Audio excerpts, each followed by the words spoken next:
History आपको बहुत कुछ सिखाती है दोस्तों। जो कुछ हम और आप आज कर रहे हैं वो सब पहले किसी ने जरूर कर रखा है। तो फिर भी हमसे गलतियां क्यों हो जाती हैं? क्यों हम उन गलतियों से सीखकर वो गलतियां ना दोहराएं? तो आज के वीडियो में हम जानेंगे स्टॉक मार्केट में 10 ऐसी गलतियों के बारे में जो आप दोहराने से बच सकते हैं। तो सबसे पहली गलती है चीप ट्रैप।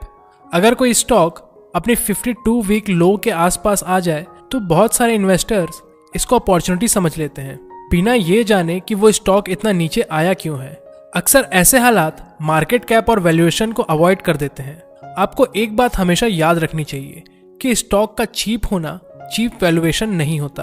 तो आपको पहले कंपनी का वैल्यूएशन हमेशा चेक करना चाहिए, ना कि स्टॉक प्राइस। दूसरी गलती जो लोग करते हैं वो है होल्डिंग होप। अगर आपने अच्छे वैल्यूएशन पर कोई स्टॉक खरीदा है और जब कंपनी अच्छा परफॉर्म कर रही थी लेकिन धीरे धीरे उस कंपनी का सेक्टर कम होने लगा और स्टॉक प्राइस नीचे आने लगा, लेकिन तब भी आप उस स्टॉक को होल्ड किए जाते हो। दोस्तों, लॉजिक ये कहता है कि आपको ऐसे स्टॉक सेल करके बेहतर परफॉर्मिंग कंपनी में इन्वेस्ट करना चाहिए, लेकिन इमोशन हमसे गलतियां करवा ही देता है, क्योंकि हम यही सोचते हैं कि आज नहीं तो कल कंपनी के स्टॉक में उछाल जरूर आएगा, लेकिन ऐसा कभी नहीं हो पाता। तो इस गलती से भी आपको बचना चाहिए। तीसरी गलती होती है लॉस मेकिंग स्टॉक को एवरेजिंग करना। मान लीजिए आपने कोई स्टॉक 100 रुपए में खरीदा और वो अब 50 का हो गया, तब फिर से आपने उसी में इन्वेस्ट किया, ये सोचकर कि इसमें एवरेजिंग करने से मेरा एवरेज प्राइस 75 हो जाएगा और जब ये बढ़ेगा तो मुझे जल्दी प्रॉफिट देखने को मिलेगा। लेकिन सोचिए, अगर वो स्टॉक 25 का हो गया और आपने फिर से उसमें इन्वेस्ट कर दिया तो क्या होगा? दरअसल आप अपने पैसों को ऐसे सिस्टम में डाल रहे हैं जो लॉस मेकिंग है। एक बात आपको याद रखनी चाहिए कि never put good money behind bad money. मतलब कि अपने मेहनत से कमाए हुए पैसों को आप किसी भी खराब परफॉर्म वाले स्टॉक में मत डालिए। चौथी गलती है किसी सिस्टम या प्रोसेस को फॉलो नहीं करना। आपके पास एक प्रॉपर फ्रेमवर्क होना चाहिए और आपको एक स्टॉक स्क्रीनिंग भी करते रहना चाहिए परफेक्ट बाय और एग्जिट के लिए। और अगर ये प्रोसेस आप फॉलो नहीं करते हो तो आप हमेशा गलत इन्फॉर्मेशन के पीछे भागकर अपना डिसीजन ले लोगे। और आजकल तो जरूरत से ज्यादा इन्फॉर्मेशन मार्केट में अवेलेबल है, लेकिन इनमें से बहुत सारे फेक इन्फॉर्मेशन भी मौजूद है। तो अगर आपने कोई फुल प्रूफ डिसीजन नहीं बनाया तो लॉस के लिए तैयार हो जाइए। पांचवी गलती है ओवर कॉन्फिडेंस। जब आपका स्टॉक बहुत अच्छा परफॉर्म कर रहा हो तो आप हमेशा ओवर कॉन्फिडेंस में आ जाते हो कि इस स्टॉक ने तो मुझे माला माल बना दिया और आप स्टॉक मार्केट के बारे में सब कुछ जान गए, लेकिन ऐसा कुछ भी नहीं है। अपने थॉट्स को सही मानने का विचार जैसे ही आपके मन में आया तो फिर ये समझिए कि आपका बुरा वक्त शुरू हो गया। तो जरूरत से ज्यादा भी कॉन्फिडेंस आपके अंदर नहीं होनी चाहिए, खासकर स्टॉक मार्केट जैसी जगहों पर। छठवीं गलती है डिपेंडिंग ऑन हिस्ट्री। जब हाई क्वालिटी स्टॉक में कोई गिरावट आ रही हो तब आपको लगता है कि ये गिरावट शॉर्ट टर्म है।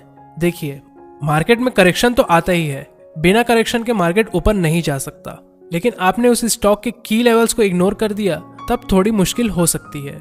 ये अच्छे स्टॉक्स के साथ भी देखा जा चुका है। तो ऐसे सिचुएशन में आपको हमेशा कंपनी के पी रेशियो और वैल्यूएशन पर हमेशा ध्यान देते रहना चाहिए। सातवीं गलती है पहले से जो कंपाउंडिंग स्टॉक है उनको छोड़कर दूसरे नए स्टॉक्स में घुसना।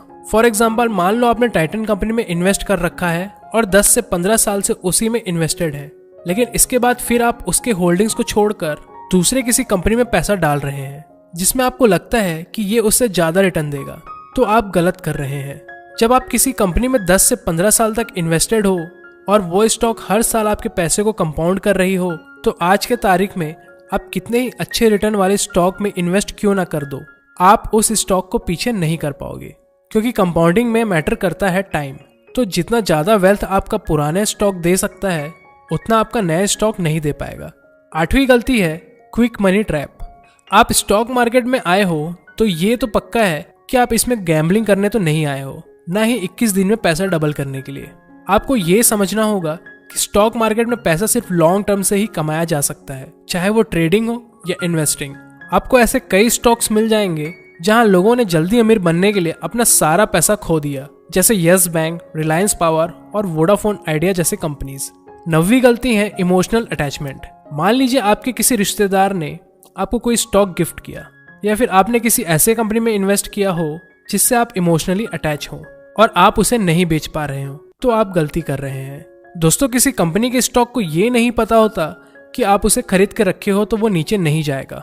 ओवरऑल ये सिर्फ एक इन्वेस्टमेंट इंस्ट्रूमेंट है। इससे इमोशनल अटैचमेंट रखना बहुत बड़ी गलती है। 10वीं गलती है अपने विनिंग स्टॉक से जल्दी एग्जिट कर जाना। जैसे ही आपका इन्वेस्टेड पैसा डबल हो जाता है तब आपके मन में भी लालच आ जाता है और इन्वेस्टर्स प्रॉफिट बुक करने के चक्कर में आ जाते हैं। मान लो अगर आपका स्टॉक मेगा कंपाउंडिंग निकला तो आपको अफसोस ही होने वाला है। इसलिए स्टॉक को लॉन्ग टर्म के लिए होल्ड करने की मेंटालिटी डेवलप करिए। याद रखिए, आज जो पैसा डबल हुआ है वो आने वाले समय में 200 से 300 गुना भी हो सकता है। बहुत सारे ऐसे इन्वेस्टर्स मिलेंगे जो सिर्फ पैसे के पीछे ही भागते रहते हैं, लेकिन लाइफ का असली मकसद पैसा कमाना नहीं होता। लाइफ का असली मकसद फाइनेंशियल फ्रीडम अचीव करना होता है, क्योंकि इस फ्रीडम में आपके पास पैसा तो भरमार रहेगा, साथ ही उस पैसे को खर्च करने का टाइम भी रहेगा और खुशियां भी। और ऐसा तभी हो सकता है जब आप कंपाउंडिंग का सही मतलब जानते हो। और ये कंपाउंडिंग किसी भी चीज की हो सकती है, पैसों की, नॉलेज की, हैबिट्स की या एक्सपीरियंस की। और कंपाउंडिंग में सबसे जरूरी होता है टाइम। अगर आप में पेशेंस नहीं है तो आपके लिए कंपाउंडिंग नहीं है, लेकिन अगर आपने पेशेंस की हैबिट डाल ली तो फिर एल्बर्ट आइंस्टाइन ने भी कहा है कि compounding is the 8th wonder of the world. आपको शुरुआत छोटे से करना है और कुछ समय बाद आप खुद देखोगे कि बाकी लोगों से आप कितना आगे आ चुके हो। तो आज के वीडियो में बस इतना ही। ये वीडियो बेसिक नॉलेज की आखिरी वीडियो थी। आशा है ये वीडियो आपको पसंद आई हो, और अगर आप चैनल पर नए हैं तो सब्सक्राइब जरूर करें। धन्यवाद।